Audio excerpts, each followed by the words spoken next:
the stars and the sky. Hey guys, Tollhouse here, and that's it for the game. We're watching the credits, and I'm going to turn this volume down and we'll talk about it. As I said before, this game is like pretty much conceptually a masterpiece. A lot of people don't find the game's plot like really confusing, like how detailed it gets to the part where Ocelot's explaining like what's really going on and such. But you know, in retrospect, basically, the central theme of this game is controlling information and basically forcing someone to think or do something against their will, like Raiden. The reason why you were to play as Raiden instead of Snake was because Raiden has no background. I mean, you don't know who he was. In fact, he kind of you could interpret it a way that he actually represents you, the player. And seeing through the eyes of Raiden, you see Snake as a different person too. Because when you're playing with Snake in MGS1, he's a professional soldier. Or I mean, not professional, I mean experienced. Where Raiden is pretty much just a rookie, like you. So, playing as Raiden, you see Snake as incredibly as a different person, and all these things that Raiden experiences frustrate him. I mean, you know, so much people said that Raiden was such a bitch throughout that game, but think about it, like, all those things that happened to him that he had no experience before with, like, I mean, sure, he was a child soldier, but this is kind of different. I mean, like, his own girlfriend was a character to him, or at least so he thought, while GW was influencing him. And the Colonel was a figment of his imagination. He never existed.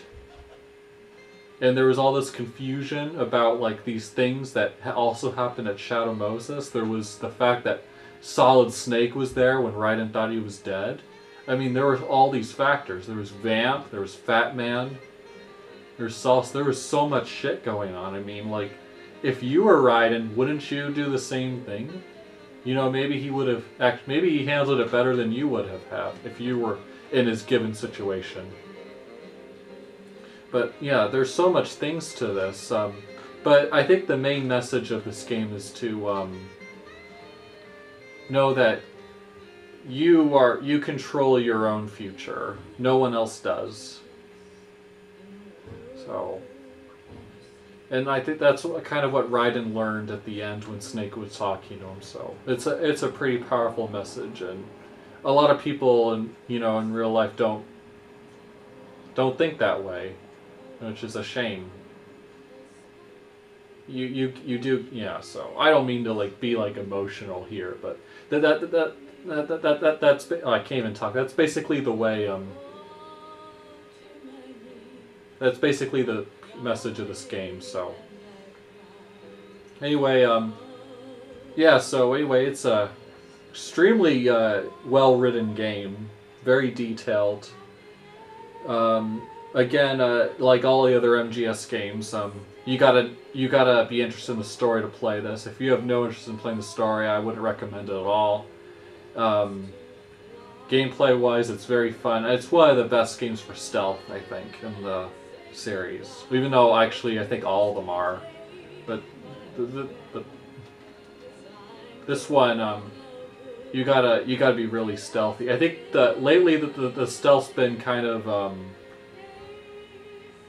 changing. Like MGS4, you can get away with shooting more, but the first three games do a really good job with it. But so anyway, yeah, that's Metal Gear Solid 2. So yeah, you know, the funny thing is about the information control.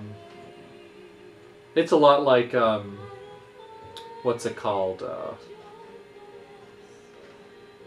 SOPA and the other information, like the internet censorship shit that's been going on and is still going on. You know, this game was created about 10 years ago, I think.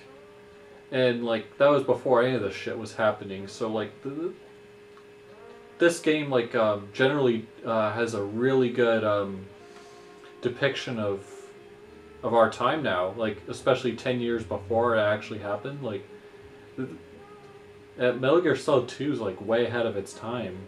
Like, there's so much realistic, futuristic themes to this game that, you know, exist today when they didn't when the game was actually being made. So it's incredible how well done it was. Very interesting. So pretty soon here, we're gonna get another cutscene of Snake monologue. So. And when that is, I'll turn the volume up so you can listen to it, but... yeah.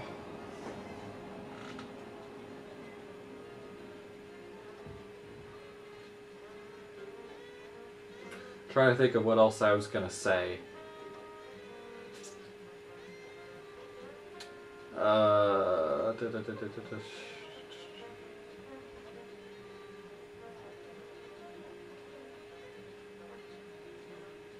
I'm probably not even going to be able to say anything else because I think the next cutscene's going to come up.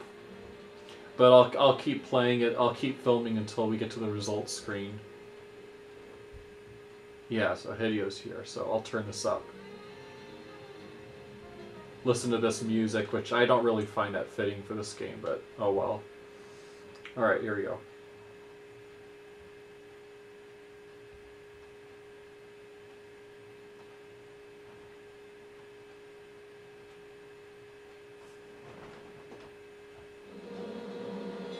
Life isn't just about passing on your genes. We can leave behind much more than just DNA. Through speech, music, literature, and movies, what we've seen, heard, felt, anger, joy, and sorrow. These are the things I will pass on. That's what I live for. We need to pass the torch and let our children read our messy and sad history by its light. We have all the magic of the digital age to do that with. The human race will probably come to an end sometime, and new species may rule over this planet. Earth may not be forever, but we still have the responsibility to leave what traces of life we can. Building the future and keeping the past alive are one and the same thing.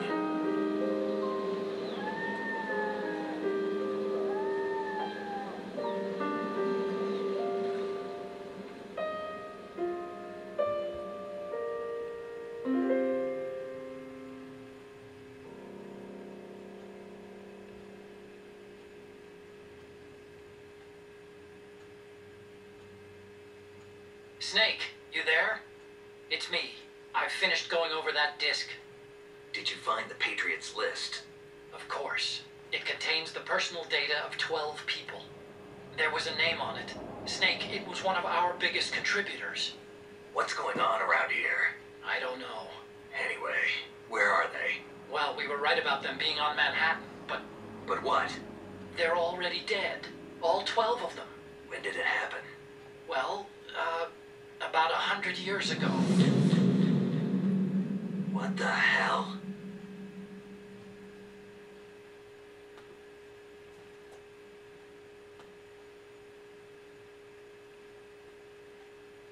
Yeah, so, really creepy, twist at the end. I guess you have to play Metal Gear Solid 4 to learn what it is, or you can wait for my walkthrough of that, which, I'll do in a little bit. But anyway, here's the results. Okay, alert modes 10 times. And I died only once. When was the first time? Oh, you know what? That continue was when I killed the president by accident. But besides that, I didn't get any continues. I never died. 10